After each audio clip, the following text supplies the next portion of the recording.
Welcome learners to this session on control. The learning objectives of this session are as follows. At the end of this session, you will be able to understand the need for using controls in management or various operations. You will also be able to explain the need and importance of control. You will also be in a position to discuss what are the various features of control and also understand the various types of control that are available. At the end, we will list down and explain the various steps that are involved in the control process. Dear students, we all should remember that control is one of the major management functions. So once all the other functions that we have discussed in previous sessions have been taken care of, the next major function is control. Now control is the process of monitoring activities in such a way that the organizational objectives can be accomplished. So once the objectives have been set, the plans have been made, the structure is in place, everything has been organized just to ensure that whatever has been planned or whatever objectives have been set, in order to accomplish them, control becomes a very important function. And since management involves directing activities of others, a major part of the control function is to make sure that other people do what should be done. So as discussed in earlier sessions, once the responsibility is assigned along with the authority, just in order to ensure that the task gets completed in a time-bound manner, control becomes a very important function. So therefore it is said that effective control and monitoring are necessary components for achieving success. So keep this in mind that unless and until control is proper, there is always a possibility that one could detract from the path towards achieving the objectives. Now let us look at various definitions that are given in the text about this concept of control. So we start with the definition given by Harold Kuhns. According to Kuhns, controlling is the measurement and correction of performance in order to make sure that enterprise or organizational objectives and the plans devised to attain them are accomplished. In this similar light, Ernest Dale defined the modern concept of managerial control envisages a system that not only provides a historical record of what has happened to the business as a whole, but also pinpoints the reasons why it has happened and simultaneously provides data that enable the chief executive or the departmental head to take corrective steps if he finds he is on the wrong track. So you must have seen that it's also not only about measuring, but it's also about taking appropriate corrective actions wherever desired. Henry Fayol, who is a leading management thinker, said that in an undertaking, control consists in verifying whether everything occurs in conformity with the plans adopted, the instructions issued, and the principles established. So whatever plans have been adopted, whatever instructions have been issued, whether the task that is taking place is in conformity with the plans and the instructions is all about the basic objective behind control. So its objective is to point out the weaknesses and errors in order to rectify them and also prevent the occurrence in future. It operates on everything, which includes the things, people, and action. So if once we have understood what exactly do we mean by control, it's one of the very important question that comes to the mind is that what is the need of control? So primarily a control system is needed for three purposes. One, control helps you to measure the progress. So whatever plans have been established, whether you are achieving it, what percentage have you achieved it, are you on the right track? So a good control system will help you to measure the progress of the tasks that have been undertaken. Simultaneously, in the due course, when the task has been done, there is always a possibility that an error might occur or there could be a deviation from the path. So a good control system will always help managers to uncover deviation. And this deviation can occur because of various reasons.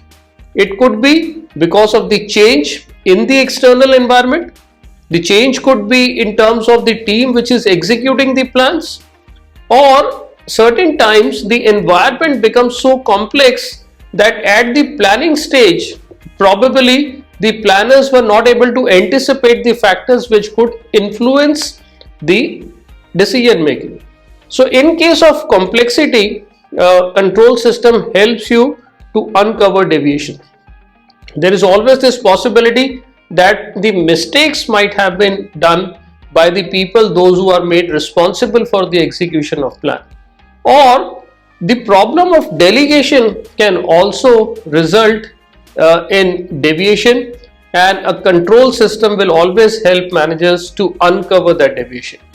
And finally, a good control system will always trigger the corrective actions also. It will indicate that what is the right time to take the corrective action, so that the manager who is responsible for implementation of plans is in a position to take control the corrective action.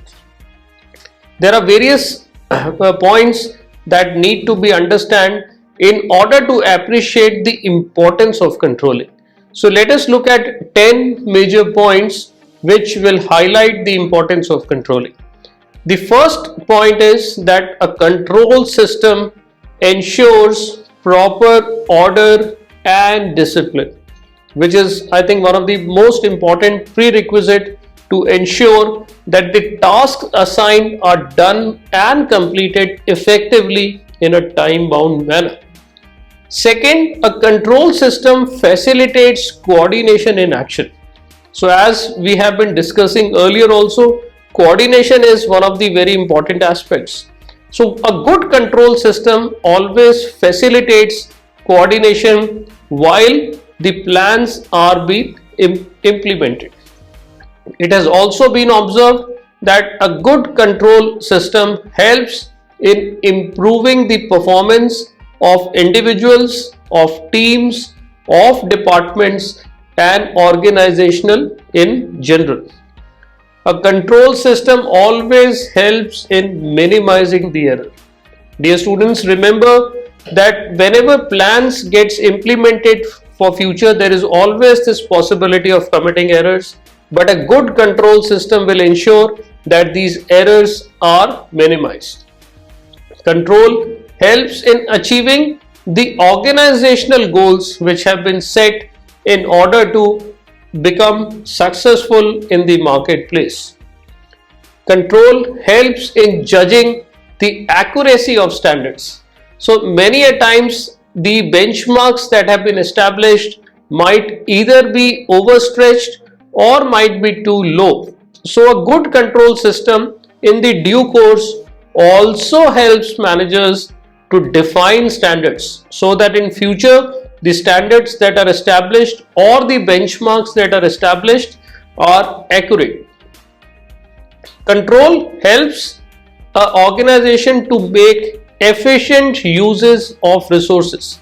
Resources, as we know, are always scarce. So any wastage on the resources ultimately adds to the cost and thereby reduces the profitability of the firm. So a good control system helps organization to make efficient use of resources. A control system also helps in improving the employee motivation and develops mechanisms for speedy delivery of products and services to the consumer. We all know today the market has become so competitive that every organization wants to win the satisfaction and the loyalty of the consumer. So a good control system helps the company in that particular direction. And finally, a control system helps to monitor environmental changes and their impact on the organization.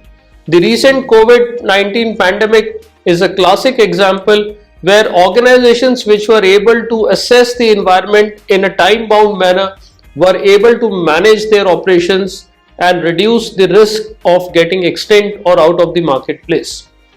Now let us look at what are the various areas or scope of control. The control can be exercised over various things, which includes the policies of the organization.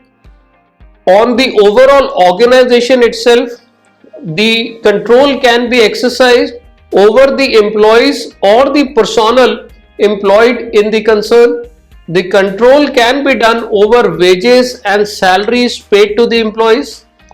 The control can be done over cost of material, labor, overheads and any other financial expense that is taking place within the organization, including the capital expenditure. So control over capital expenditure is another phenomena that can be taken into care. In case the company is into manufacturing process, the control can be exercised over production and the research and development part that is taking place within the organization. So overall control is something that can really help any company to ensure that the work done is on track and is towards the achievement of the organizational goals. Let us look at the various features of the control process. So remember, it is one of the essential functions of every manager. Planning and control are closely related to each other. So you just can't plan and don't control. It just can't happen. And controlling without planning is also actually meaningless. So both planning and control are linked and are closely related to each other. Remember, control is a continuous activity. So control till the time the task is achieved. The control exercise has to go on right from the inception of any specific plan till the time it gets completely executed. Control is a forward-looking exercise, right? So it's not only about looking at the back, but also what will happen in future, so that in case you anticipate anything that is not in the interest of the organization, proactive decisions are taken in order to avoid any pitfall. Managerial control is always people oriented. So remember, in an organization where people are working together to achieve the organizational goal, a control process should be people oriented. And finally, a managerial control is a dynamic process. Though it's a continuous process, but then it also has to evolve with the passage of time. There are various controls which are available, which includes the pre-action control, which means before the action is done, the control process actually begins. So you need to establish that how you are going to control things. So that is what we call as the pre-action control. The second is called as the feed forward control. In other words, it is also known as the preliminary control. So preliminary control is basically proactive. So rather than being reactive once any damage has been done, a good manager will always be looking into the future. And therefore we say it is also preventive in nature. So proactive control, preventive control is typically known as the feed forward control. The third type is known as the concurrent control, which is also known as the steering control. So why do we call it as a steering control? Just try to visualize a driver who is controlling the steering of a car or a bus. So he has to control right at that particular moment. So it happens simultaneously when the task is getting implemented, and that concurrent control will always help in preventing any form of accidents which can possibly occur while executing the plans. And the last type of control is called as the feedback control. This is also known as the post action control, which means right from pre-action to forward looking, concurrent, and even once the action has been done, the control exercise remains in order to provide valuable feedback to the management so that they can take corrective actions wherever required. Now let us look at the various steps that are involved in the control process. So the control process has basically four broad steps. This include establishing performance standards. The second step is to measure the performance. Third step is to compare the performance with the standards and also interpret results. And finally, in step 4, if required, the corrective actions are taken by the managers. Now let us understand step 1, which is about establishing performance standards. Dear students, remember that standards are very important, or in other words, we can say standards can also be understood as benchmarks against which you are supposed to perform. So standard is basically a desired or an expected event which should grow out of organizational objectives, which means whatever goals, vision, mission you have set up, whatever objectives you are trying to achieve, standards should actually grow out of the organizational objectives. So standard may be defined as a unit of measurement which can be used to evaluate the performance. So measurement becomes very important aspect. So how you are going to measure it and what will be the unit of measurement? Standards really help you to do that. Remember, standards can both be qualitative and quantitative. And typically 3 most common type of standards which are used within an organization include the physical standards, the monetary standards, and the time standards. So which means that in what time you would like to achieve a particular task. As discussed earlier in the sessions while we were sharing that the objectives should be SMART, similarly the standards that are formulated out of the objectives should also be SMART, which means a standard should be specific. Everyone should understand that what am I expected to achieve. Second, a standard should be measurable, which means are you able to quantify the performance? That quantification has to be done in terms of numbers wherever possible.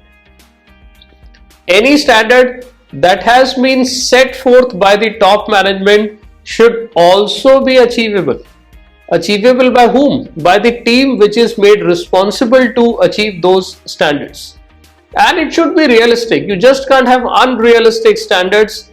You don't have adequate resources at disposal, or you have less people to work on a particular project, and if you give them very highly ambitious targets, they will not be in a position to achieve them.